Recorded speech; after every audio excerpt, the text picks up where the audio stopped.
एक चूंटी थी, वो कहीं जा रही थी। रास्ते में एक टिड्डा मिला। टिड्डा कहने लगा, चूंटी बहन रुक जाओ रुक जाओ। चूंटी रुक गई। पूछने लगी, क्या बात है? टिड्डे ने कहा, मीठी मीठी हवा चल रही है, आओ बाग में खेलें। चूंटी ने कहा, मैं कैसे खेलूं? मुझे दाने इकट्ठे करने हैं। जब बरसात आएगी तो छोटी छोटी चुंटियाँ क्या खाएंगी?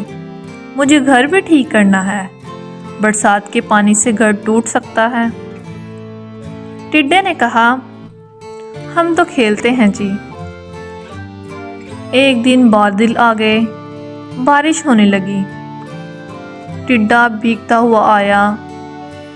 चूंटी का दरवाज़ा खटखटाकर कहने लगा, चूंटी बहन मुझे भी अपने घर में थोड़ी सी जगह दे दो, मैं बुरी तरह भीग गया हूँ। जब तक बारिश रहेगी इस वक्त तक यहाँ रहूँगा, फिर चला जाऊँगा।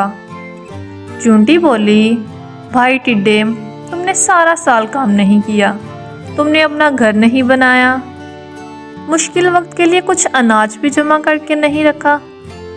जाओ, मैं तुम्हारी मदद नहीं कर सकती। जो सुस्ती करे इसकी यही सज़ा है। टिड्डा गिड़गिड़ाया, चूंटी बहन इस बार माफ़ कर दो, आगे से मेहनत किया करूँगा।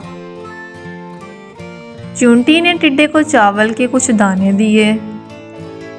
कहने लगी, लो खा लो, लेकिन मेरे घर में तुम्हारे लिए कोई जगह नहीं है। टिड्डा रोती शक्ल लिए हुए चला गया।